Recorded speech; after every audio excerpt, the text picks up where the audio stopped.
Hello friends, welcome to our channel. இன்றைக்கி நம்ம பார்க்க போகிறது என்ன அப்படின்னா, காகத்தை பற்றின ஒரு சுவாரஸ்யமான கதையை தான் பார்க்க போகிறோங்க. வாங்க பார்க்கலாம். இயற்கையில் பறவைகளிலேயே காகத்திற்கு மட்டும்தான் அறிவு அதிகம் என்பார்கள். ஆம், உண்மைதான். நுணுக்கமான அறிவை பெற்றவை அவை. நாம் சிறு வயதில் கேட்டிருப்போம் காகத்தின் கதையை. தாகத்திற்காக அலைந்து பானையின் அடியில் இருக்கும் நீரை கற்களை கொண்டு நிரப்பி பின் தாகம் தணிக்கும் என்று. அது கதையல்ல, நிஜம்தான். தன் கூட்டிற்கு திரும்ப வந்தடையும் முன் குளித்துவிட்டுத்தான் வருமாம். அது மட்டுமல்லங்க, குயில் எப்போதும் அடைகாப்பதில்லை. அது காகத்தின் முட்டையை ஒத்திருப்பதால் காகத்தின் கூட்டிலேயே முட்டையிட்டு சென்று விடுமாம். காகமும் அடைகாத்து குஞ்சுகளை பொறித்து பறக்கும் வரையிலும் குயில் குஞ்சிற்கும் உணவளித்து வளர்த்து வருமாம். அது குயில் என்ற அருகையில் துரத்தி விடுமாம். காகம் எப்போதுமே தன் கூட்டினை தனியே விட்டு செல்லாதாம்.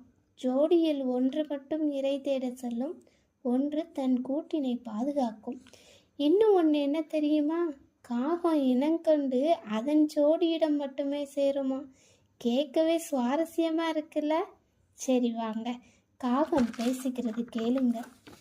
இந்த மனிதர்கள் எங்களை நம் முன்னோர்கள் என்று கூறிவிட்டு அமாவாசை வந்தால் மட்டும் படையல் போட்டு முதலில் சாப்பாடு பரிமாறுவது எங்களுக்குத்தான். அன்று மட்டும் எங்களை தேட வேண்டியது. அதுவும் எங்களைப் போலவே கரைந்து அழைப்பார்கள். மற்ற நாட்களில் சாப்பிடுகையில் எச்சில் கையில் கூட விரட்ட மாட்டார்கள் ஒரு சில மனிதர்கள். சீ போ, இங்கேயே உட்கார்ந்திருக்கன்னு. அவர்கள் குழந்தைகளுக்கு சாப்பாடு ஊட்டுவதற்கு நம்மை அழைத்து ஏமாற்றி ஊட்ட வேண்டியதுதான். அது மிச்சம் வைத்தாதான் நமக்கு கிடைக்கும். அதுவரையிலும் காத்திருக்கணும். என்ன செய்வது? கேளுங்கள். உங்களைப் போல் அல்ல நாங்கள். உணவு குறைவாக கிடைக்கும் பொழுது மட்டுமே தானாக சாப்பிட்டு செல்வோம். அதிகமாக இருக்கையில் அனைவரையும் அழைத்து ஒற்றுமையுடன் சாப்பிடுவோம், சண்டையிடாமல். பகிர்ந்தளித்து உண்ணும் பழக்கம் எங்களிடம் உண்டு. உங்களிடம்தான் எத்துணை வேறுபாடு. நாங்கள் சாப்பிட்டது போக மீதமுள்ளவற்றை சேமித்து வைப்போம் நாளைக்கென்று. ஆனால் நீங்கள் எவ்வளவோ பணம் சொத்துக்களை சேர்த்து வைத்தாலும் நிம்மதியை தேடி அலைகிறீர்கள். இல்லாதோருக்கு பகிர்ந்தளித்தால் அல்லவோ நிம்மதி கிடைக்கும். பின் எங்கிருந்து வரும் நிம்மதியும் ஒற்றுமையும்? அவர்களின் வீட்டு வாசல் பக்கம் வந்து ஏதாவது உணவு தருவார்களா என்று கரைந்தால் போதும். காகம் கரையுது, வீட்டுக்கு விருந்தாளி வர போறாங்க அப்படின்னு சொல்லிவிட்டு என்னை கண்டு கொள்ளாமல் போய்விடுகிறார்கள். எங்களில் யாருக்கேனும் எதுவாயினும் நேர்ந்தால் அனைவரும் சேர்ந்து துக்கம் தெரிவிக்கையில் இடையூறு செய்து எங்களை சீண்டு விட்டு சென்று பின் தலையில் காக்கா அடிக்கக்கூடாது என்று எங்களை திட்டி தீர்க்கிறீர்கள். நாங்கள் சுற்றுமுற்றும் திரிகையில் எச்சமிட்டு சென்றாலும் திட்டி தீர்க்கின்றீர்கள். நாங்கள் என் செய்வது? வருகையில் அடக்கி வைக்கவா முடியும்? தலையில் எச்சமிட்டால் உடனே குளித்துவிடு. எதிர்பாராமல் நடப்பதையெல்லாம் ஒரு காரணம் காட்டுகிறீர்கள்.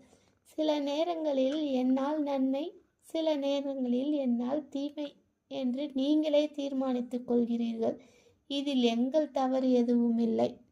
காக்கைக்கும் தன் குஞ்சு பொன் குஞ்சு என்று நீங்கள் சொன்ன பழமொழிக்கு ஏற்ப எங்களைப் போல் நீங்களும் உங்கள் உறவு மட்டுமில்லை, அனைவரும் ஒன்றுதான் என்று ஒற்றுமையோடு வாழுங்கள் என்று காகம் கூறியது.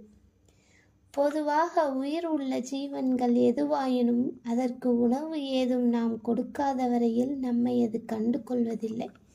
ஒரு நாள் ஏதாவது கொடுத்தாலோ அல்லது வீட்டில் மீதமுள்ளதை எடுத்து காகத்திற்கு வைத்தாலோ அடுத்த நாளும் நம்மை எதிர்பார்க்கும்.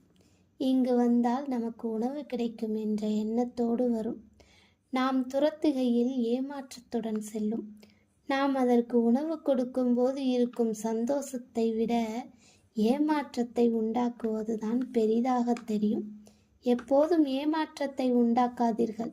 அதற்கு ஏதேனும் ஒரு கைப்பிடி அரிசியை வைத்து விடுங்கள். அதன் பசியை ஆற்றி நமக்கு புண்ணியத்தை சேருங்கள். சந்தோஷமாக சிறகடித்து நம்மை வாழ்த்தி செல்லும். இப்படிக்கு உங்கள் ஞானப்பிரபா. என்ன ஃப்ரெண்ட்ஸ், காக்காவை பற்றின கதை எப்படி இருந்துச்சு? நல்லா இருந்துச்சா? சரி, சப்ஸ்கிரைப் பண்ணிக்கோங்க கண்டிப்பாக. அப்போ தான் நம்மளுக்கு அடுத்தடுத்த சுவாரஸ்யமான கதைகளை கேட்க முடியும்.